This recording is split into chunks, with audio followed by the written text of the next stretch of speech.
नमस्कार, स्वागत है आप सभी का एवन उत्तर प्रदेश में। मैं हूं आपके साथ ऋषभ पांडे। बुलेटिन की शुरुआत करेंगे इस वक्त की हेडलाइंस के साथ।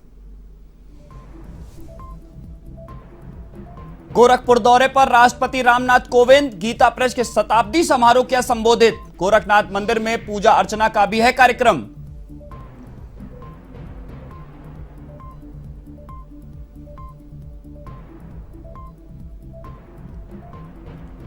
कानपुर में बवाल और लूटपाट का मास्टरमाइंड गिरफ्तार। जफर हयात सहित करीब 3 दर्जन से ज्यादा हुड़दंगियों को किया गिरफ्तार। एनकाउंटर स्पेशलिस्ट अजय पाल शर्मा ने फोर्स के साथ संभाला मोर्चा।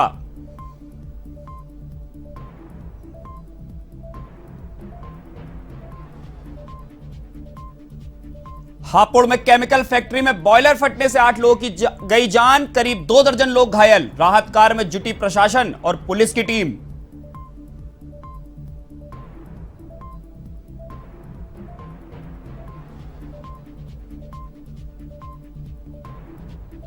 उत्तर प्रदेश में लोकसभा उपचुनाव की हलचल तेज। बसपा के बाद भाजपा सपा ने भी किया उम्मीदवारों का ऐलान। आजमगढ़ से दिनेश तो रामपुर से घनश्याम भाजपा उम्मीदवार।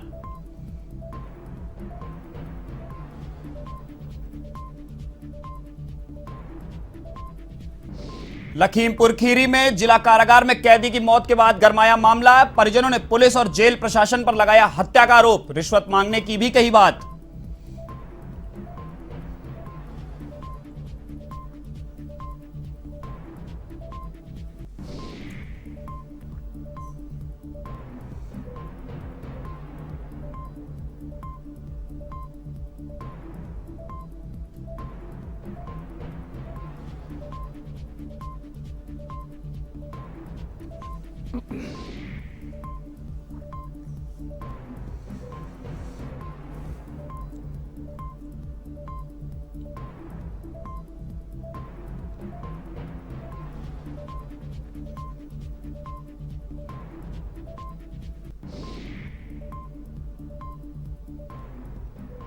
अब खबरें विस्तार से। राष्ट्रपति रामनाथ कोविंद और उनकी पत्नी सविता कोविंद उत्तर प्रदेश दौरे पर हैं, जहां शनिवार को गोरखपुर एयरपोर्ट पहुंचने पर मुख्यमंत्री योगी आदित्यनाथ और राज्यपाल आनंदीबेन पटेल ने उनका स्वागत किया। यहां से राष्ट्रपति सीधे सर्किट हाउस पहुंचे। शाम को राष्ट्रपति रामनाथ कोविंद ने पत्नी सहित गीता प्रेस के शताब्दी वर्ष समारोह में भी शिरकत की। समारोह के दौरान राष्ट्रपति ने संबोधित करते हुए हिंदू धर्म के गीता प्रेस के योगदान को अतुलनीय बताया। आपको बता दें कि यहां से गोरखनाथ मंदिर में दर्शनों के लिए निकलेंगे, जिनका उन्होंने नौकायन पर भ्रमण भी कार्यक्रम है। राष्ट्रपति के आगमन को देखते हुए गोरखपुर में सुरक्षा के कड़े इंतजाम हैं और चप्पे चप्पे पर पुलिस के जवान तैनात हैं। आपको बता दें कि गीता प्रेस पहुंचने वाले राष्ट्रपति रामनाथ कोविंद दूसरे राष्ट्रपति हैं। इससे पहले 29 अप्रैल 1955 को प्रथम राष्ट्रपति डॉक्टर राजेंद्र प्रसाद भी गीता प्रेस आए थे। देर रात राष्ट्रपति का गौशाला जाने और वहां लाइट एंड साउंड शो को देखने का भी कार्यक्रम है।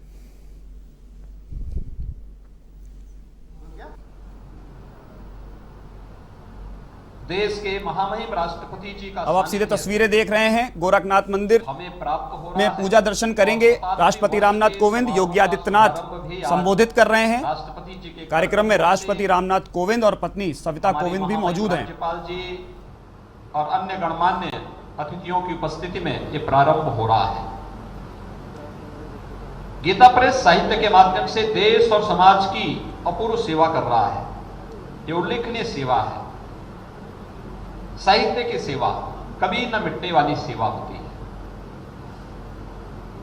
और एक लंबी यात्रा प्रारंभ की। सरदेव भाई जी का गीता प्रेस के साथ जुड़ना, कल्याण का प्रकाशन गीता से होना, गीता प्रेस से होना और घर घर तक कल्याण को पहुंचा देना, अद्भुत कार्य।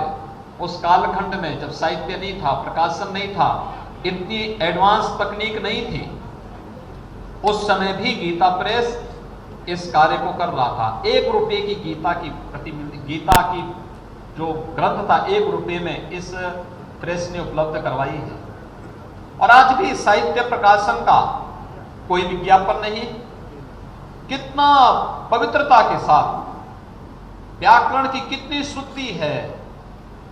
सामान्य जिन आज यहां पे 2 प्रमुख ग्रंथों का विमोचन इस मंच के माध्यम से हुआ है, तत्व विवेचनी को अगर आप देखेंगे, एक एक संस्कृत के श्लोकों को कैसे उसकी विवेचना करके एक सामान्य हिंदी पढ़ा लिखा व्यक्ति भी उसकी विवेचना कर सकता है और उसको बहुत सुगमता के साथ उसे ग्रहण करके उसको आत्मसात कर सकता है।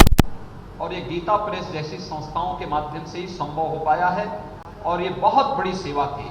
जब देश स्वतंत्र था तब गीता प्रेस ने 1923 में गोरखपुर में एक छोटे से मकान पर किराए के मकान से इस कार्यक्रम को प्रारंभ किया था। आज एक विशाल वृक्ष बनकर के पूरे देश के अंदर छा करके सनातन हिंदू धर्म की एक उल्लेखनीय सेवा इस संस्था कर रही है। इस उल्लेखनीय सेवा से जुड़े हुए उन सभी महानुभावों का जिन्होंने गोरखपुर के माध्यम से इस कार्यक्रम को आगे बढ़ाया था, उस कार्यक्रम को उस समय बहुत अच्छे ढंग से आगे बढ़ाने का कार्य जहां ये संस्था उस समय से प्रारंभ की, आज हम सब इस बात को जानते हैं कि गीता प्रेस का यह कार्य, जिसे उस समय गोरखपुर के श्री घनश्याम दास जी जालान ने, श्री महावीर प्रसाद जी पोदार ने गोरखपुर में प्रेस की स्थापना करने का सुझाव दिया और गोयनका जी ने इस कार्यक्रम को आगे बढ़ाया। और उसके बाद जब भाई जी का गीता प्रेस के साथ जुड़ाव हुआ तो कल्याण जैसी पत्रिकाओं का यहां से प्रकाशन के साथ ही देश के घर घर में कल्याण पहुंचना। एक समय तो ऐसा था जब कल्याण को देखने के लिए लोग महीने भर इंतजार करते थे, डाक से ही वहां जाती थी। और उसके बाद अब तो तकनीक के माध्यम से सब कुछ सर्वसुलभ हो चुका है, सुगम हो चुका है, लेकिन उस कालखंड में भी गीता प्रेस इस कार्य को करता था। आजादी के आंदोलन में जब देश अपनी आजादी का अमृत महोत्सव वर्ष मना रहा है, आजादी के 75 वर्ष, और इस 75वें वर्ष में हम सबको देश की आजादी के इस अमृत महोत्सव के साथ जुड़ने का सौभाग्य प्राप्त हो रहा है, हम इसके साक्षी बन रहे हैं। तब गीता प्रेस अपनी स्थापना का 100वां वर्ष आयोजित कर रहा है। पूरे एक वर्ष तक गीता प्रेस अनेक प्रकार के कार्यक्रमों के साथ जुड़ेगा और इन कार्यक्रमों के साथ जुड़ना गोरखपुर वासियों के लिए, गीता प्रेस के जितने डिस्ट्रीब्यूटर हैं उनके लिए, गीता प्रेस से के जितने भी पाठक हैं उनके लिए अत्यंत उल्लेखनीय होगा। और इस अवसर पर जब आज इस दौरान गीता प्रेस की एक लंबी यात्रा चली है, उस यात्रा में तकनीक किस किस कदर बदलती रही, कैसे उतार चढ़ाव गीता प्रेस ने देखे हैं, ये सभी चीज मुझे लगता है पाठकों के पास अवश्य आने चाहिए। आज के इस अवसर पर मैं गीता प्रेस को 100 वर्षों की उल्लेखनीय सेवा के लिए अभिनंदन करता हूं। गीता प्रेस ट्रस्ट से जुड़े हुए सभी ट्रस्टियों को हृदय से बधाई देता हूं, सभी पाठकों को भी हृदय से बधाई देता हूं। मैं इस अवसर पर देश के महामहिम राष्ट्रपति जी का, देश की प्रथम महिला श्रीमती सविता कोविंद जी का, प्रदेश की माननीय राज्यपाल श्रीमती आनंदीबेन पटेल जी का हृदय से गोरखपुर की इस धरती पर स्वागत करता हूं, अभिनंदन करता हूं और विश्वास करता हूं कि उनके मार्गदर्शन में हम गीता प्रेस के शताब्दी समारोह को भी पूरी भव्यता के साथ आयोजित करेंगे और आजादी के अमृत महोत्सव के आयोजन को प्रधानमंत्री जी की मंशा के अनुरूप अमृत काल के रूप में इसे मान करके अगले 25 वर्षों की, क्योंकि जब गीता प्रेस अपना 125वीं जयंती के कार्यक्रम को, स्थापना के कार्यक्रम को आयोजित करेगा, तब देश अपनी आजादी का शताब्दी वर्ष मना रहा होगा। और उस समय कैसा भारत हमें चाहिए, उस सशक्त और समर्थ भारत के लिए हम सब भी अपने अपने क्षेत्र में कार्य करेंगे, क्योंकि गीता प्रेस है तो स्वाभाविक रूप से श्रीमद् भगवद गीता उस कर्म की ही हमें प्रेरणा देता है। कर्मण्येवाधिकारस्ते मा फलेषु कदाचन, और उस कर्म को करने के लिए निरंतर हम आगे बढ़ते रहे, इस विश्वास के साथ मैं गीता प्रेस की उल्लेखनीय सेवा के लिए हृदय से अभिनंदन करते हुए शताब्दी समारोह के लिए पूरे गीता प्रेस परिवार को हृदय से बधाई देता हूं और विश्वास करता हूं कि एक वर्ष का यह कार्यक्रम अनेक प्रकार से अपनी अनेक उल्लेखनीय उपलब्धियों के लिए जाना जाएगा। इस पूरे अभियान के प्रति मेरा भरपूर सहयोग रहेगा। गोरख स्पीड से गीता प्रेस का बहुत पुराना जुड़ाव रहा है और पुराने जुड़ाव के साथ मेरे लिए आज का दिन अत्यंत महत्वपूर्ण है। 1955 में मेरे पूज्य दादा गुरु ब्रह्मलीन महंत दिग्विजय नाथ जी महाराज वे स्वयं इस कार्यक्रम के साक्षी उस समय बने थे और उस कार्यक्रम में तत्कालीन राष्ट्रपति जी के साथ स्वयं उस कार्यक्रम में यहाँ उपस्थित थे। और आज मुझे देश के महामहिम राष्ट्रपति जी के साथ इस कार्यक्रम में सहभागी होने का अवसर प्राप्त हो रहा है। इसलिए इस अवसर पर मैं एक बार फिर से गीता प्रेस को इस पूरे उल्लेखनीय उपलब्धि के लिए हृदय से बधाई देते हुए अपनी शुभकामनाएं देता हूं। धन्यवाद। जय हिंद।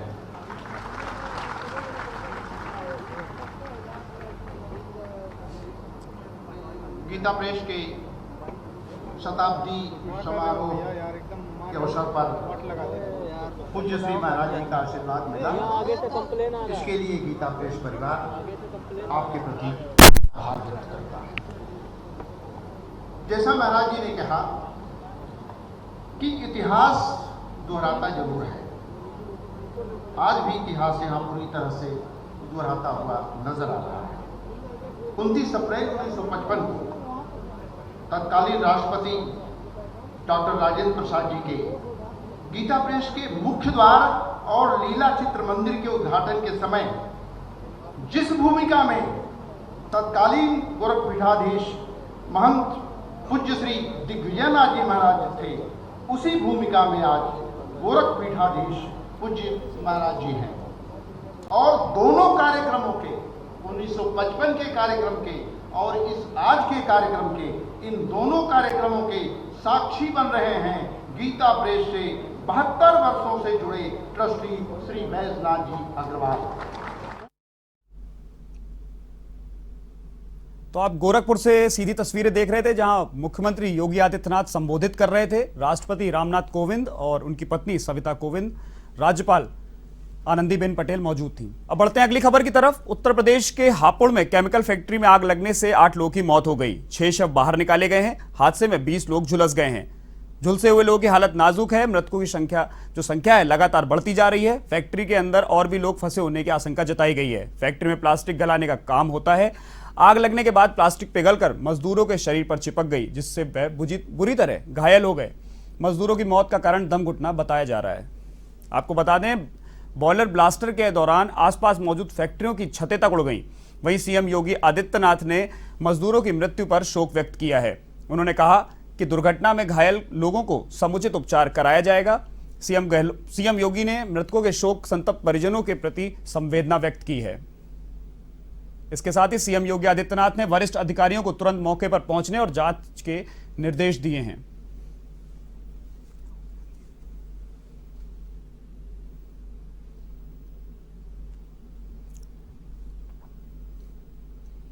कानपुर हिंसा मामले में पुलिस ने 3 दर्जन अन्य आरोपियों के साथ मास्टरमाइंड जफर हयात हाशमी को गिरफ्तार कर लिया है। बताया जा रहा है कानपुर पुलिस ने बीती रात ही उन्हें गिरफ्तार कर लिया था और पूछताछ की जा रही है। जफर हयात हाशमी ने फेसबुक पोस्ट के जरिए लोगों को कानपुर में बाजार बंद करने और जेल भरो आंदोलन की अपील की थी, जिसके बाद शुक्रवार को जुमे की नमाज के बाद जिस प्रकार से कानपुर में हिंसा भड़की, उस मामले में पुलिस ने जफर हयात हाशमी को जिम्मेदार ठहराया है। दर्ज कराई गई प्राथमिकी में जफर हयात हाशमी का नाम सबसे पहले रखा गया है। उनकी गिरफ्तारी के बाद परिवार के लोगों ने दावा किया है कि जफर हयात को फंसाया जा रहा है। राष्ट्रपति, प्रधानमंत्री और मुख्यमंत्री के दौरे को देखते हुए उन्होंने बंद को वापस ले लिया था। वहीं कानपुर हिंसा मामले में उत्तर प्रदेश पुलिस के 3 सीनियर अधिकारियों को कानपुर भेजा गया है। एडीजी विधि व्यवस्था प्रशांत कुमार ने कानपुर हिंसा मामले में कड़ी कार्रवाई की बात कही है। उन्होंने कहा कि सीसीटीवी फुटेज के आधार पर आरोपियों की पहचान की जा रही है और जल्द ही उन आरोपियों को गिरफ्तार किया जाएगा।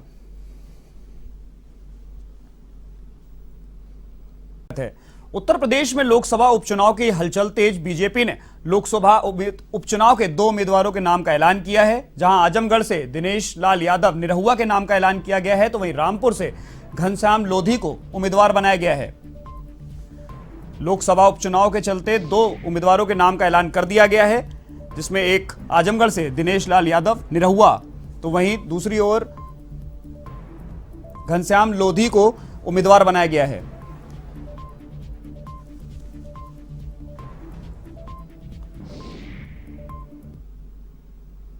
समाजवादी पार्टी ने उत्तर प्रदेश के आजमगढ़ से लोकसभा उपचुनाव में दलित चेहरे पर दांव खेला है। सपा ने आजमगढ़ से सुशील आनंद को उम्मीदवार बनाया है। बताया जा रहा है कि सुशील आनंद बामसेफ के संस्थापक सदस्यों में रहे बलिहारी बाबू के बेटे हैं। सपा अध्यक्ष अखिलेश यादव 2019 लोकसभा चुनाव में आजमगढ़ से सांसद चुने गए थे। हालांकि उन्होंने उत्तर प्रदेश विधानसभा चुनाव में मैनपुरी जिले की करहल सीट से विधानसभा चुनाव लड़ा था। आपको बता दें, इसमें उन्होंने जीत हासिल की थी, जिसके बाद अखिलेश यादव ने आजमगढ़ की लोकसभा सीट से इस्तीफा दे दिया था। अखिलेश यादव अब उत्तर प्रदेश विधानसभा में नेता प्रतिपक्ष हैं। वहीं बलिहारी बाबू ने समाजवादी पार्टी ज्वाइन की थी। लंबे समय तक बामसेफ और फिर बसपा के साथ रहे थे, लेकिन कोरोना काल में उनका निधन हो गया था। समाजवादी पार्टी ने इसे देखते हुए दलित दांव खेला है, क्योंकि मायावती ने अपना पूरा जोर मुस्लिम चेहरे गुड्डू जमाली पर लगाया है।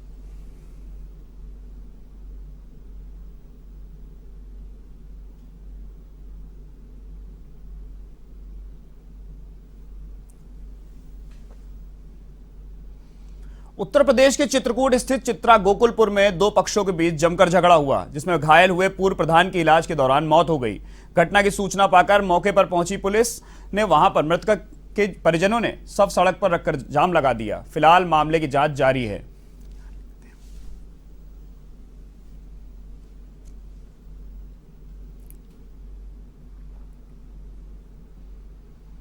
उत्तर प्रदेश में लखीमपुर खीरी जिला कारागार में एक कैदी की मौत का मामला सामने आया है, जिसके बाद परिजनों ने एसपी कार्यालय और जिला अस्पताल मोर्चरी का घेराव करते हुए जमकर प्रदर्शन किया। आपको बता दें कि 3 जून को देर रात जिला कारागार में धर्मेंद्र नाम के कैदी की मौत हो गई थी।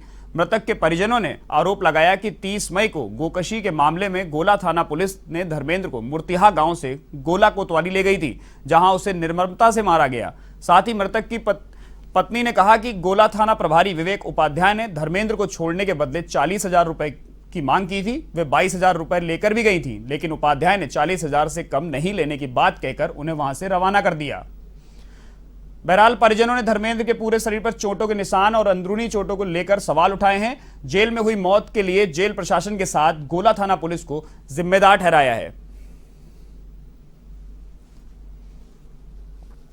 दोस्त था, उसी के चक्कर में गोकशी के चक्कर में इसको ले गए थे। ठीक है। कि गाय काट रहा है। किस तारीख को ले गए थे? 30 तारीख को ले गए। ठीक है। फिर इसको सर जी शाम को पकड़ के ले गए। बोल जाते हैं कि आओ, हम लोग मिलने गए इसको, तो उससे बोला, हम लोगों से बोला, हमसे भाभी से बोला कि 40,000 रुपया देंगे तो आपको छोड़ देंगे हम इसको, तुम्हारे भाई को। ठीक है। फिर उसके बाद मैंने कहा मैं गरीब आदमी हूँ, मेरे पास 40,000 रुपया नहीं है। किसने मांगे थे 40,000 रुपये? विवेक कुमार, विवेक उपाध्यक्ष हैं वो। लेटे रहे। हाँ। तो पुलिस वाले पहुंच गए थे 3 झापड़ वाले। कब की बात है ये? यार 30 तारीख 30 तारीख को। कौन पकड़ ले गया था? गोला थाना पुलिस ही पकड़ ले गए। अच्छा, गोला थाने वाले। हाँ, ठीक है। ठीक है। तो फिर मारेंगे 3 झापड़ हम कर। उत्तर प्रदेश में मुख्यमंत्री योगी की पहचान के साथ रोल मॉडल बने बुलडोजर की चर्चा आज पूरे देश में हो रही है और दूसरे राज्य भी इस फॉर्मूले को अपना रहे हैं। इन सबके बीच वाराणसी के कास्ट कलाकारों ने लकड़ी के बुलडोजर तैयार किए हैं, जिनकी डिमांड धीरे धीरे पूरे देश में होने लगी है और कारीगरों के पास इनके ऑर्डर की भरमार है। कास्ट कलाकारों का कहना है कि बुलडोजर मॉडल ने उन्हें फिर से संजीवनी दी है। वे रंग बिरंगे खूबसूरत बुलडोजर बनाकर पूरे देश में इनकी सप्लाई करने लगे हैं, जबकि लकड़ी के दूसरे खिलौनों की डिमांड बहुत कम होती जा रही है। लेकिन अब 450 रुपए तक बिक रहे लकड़ी के इन बुलडोजर ने चीनी खिलौनों को भी अच्छी मात दी है। कलाकार शुभी अग्रवाल ने बताया कि पहले लकड़ी खिलौनों में ऑटो रिक्शा, साइकिल और ट्रक बनाए जाते थे, लेकिन पहली बार उन्होंने बुलडोजर के मॉडल को लकड़ी से तैयार किया है, जिनकी डिमांड ऑनलाइन और ऑफलाइन दोनों की माध्यम से अच्छी तरह हो रही है।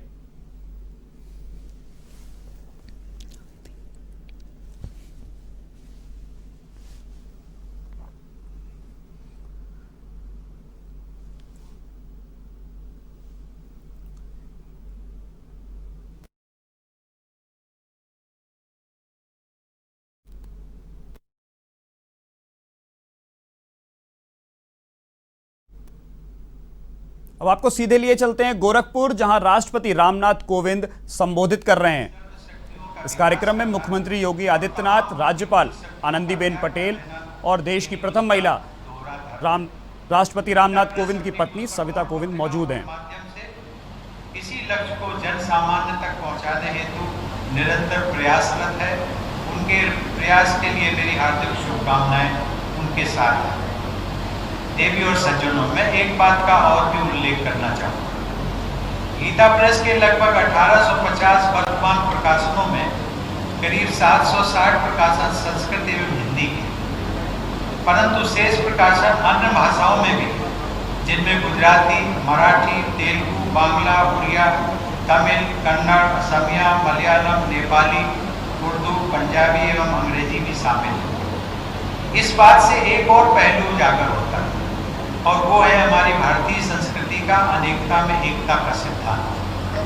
भारतीय संस्कृति में धार्मिक एवं आध्यात्मिक आधार पूरब से लेकर पश्चिम और उत्तर से लेकर दक्षिण तक एक ही है। यदि रामायण हिंदी में लोकप्रिय है तो तमिल और गुजराती में भी उतनी ही प्रसिद्धि एवं मान्य है। सामाजिक संस्कृति का इससे बेहतर उदाहरण मिलना कठिन होगा, जहाँ एक ही कथा एवं विचारधारा अनेक भाषाओं में उपलब्ध हो और मान्य भी हो। इसी प्रकार गीता प्रेस परिसर का मुख्य द्वार भी हमारे देश की विभिन्नता और एकता को दर्शाता है। ये द्वार भारत की विभिन्न कलाओं एवं शैलियों का समागम है। कला के अतिरिक्त इस द्वार में भारतीय संस्कृति एवं धर्म की गौरवमयी गाथा भी निहित है। इस द्वार का उद्घाटन सन 1955 में, जैसा बताया गया, भारत के प्रथम राष्ट्रपति और मेरे पूर्ववर्ती डॉक्टर राजेंद्र प्रसाद जी ने किया था। हमारी संस्कृति का प्रतीक ये द्वार आज एक दर्शनीय स्थल भी बन गया है। ये मेरा सौभाग्य है कि इस गीता प्रेस परिसर का मुख्य द्वार का आज मुझे दर्शन करने का भी सौभाग्य मिला। एक बात का मैं और उल्लेख करना चाहूँगा, वो ये है कि गीता प्रेस ने अपनी शाखाएं अब भारत की सीमाओं से बाहर भी स्थापित करने की योजना बनाई। हमारे पड़ोसी देश नेपाल में गीता प्रेस ने अपनी शाखा आरंभ करके अपनी पहुंच को एक नई दिशा दी। मुझे बताया गया है कि विश्व के अनेक देशों में गीता प्रेस की पुस्तकें एवं अत्यंत लोकप्रिय है। मैं आशा करता हूँ कि गीता प्रेस की शाखाएं विश्व के अनेक प्रमुख देशों में भी स्थापित होंगी और पूरा विश्व भारत की संस्कृति और दर्शन से लाभान्वित होगा। मैं एक अपना अनुभव भी आप सबसे साझा करना चाहूँगा कि मैं जब विदेश यात्रा पर राजकीय यात्रा होती है तो वहाँ पर मैं इंडियन डायस्पोरा के साथ इंटरेक्शन करता हूँ, उनसे मिलता हूँ और उनसे बातचीत के माध्यम से ये सारी जानकारियाँ कि उनमें कितनी लालसा है, कितनी उत्सुकता है भारतीय संस्कृति को बनाए रखने की, उसको मेंटेन करने की, हमारे संस्कारों की, हमारे विचारों की, हमारी परंपराओं को, और उन सब का एक गीता प्रेस का साहित्य जो है वो एक बहुत बड़ा स्रोत बन सकता है। इसलिए मेरी आपसे विनम्र प्रार्थना होगी कि जितनी जल्दी से जल्दी हो सके, और मैं चाहूँगा कि मेरा सेक्रेटरीट भी आपको इसमें मदद करेगा कि भारत सरकार का जो इस बुलेटिन में फिलहाल के लिए इतना ही। देश और दुनिया की तमाम खबरों के लिए आप देखते रहिए A1 टीवी। नमस्कार।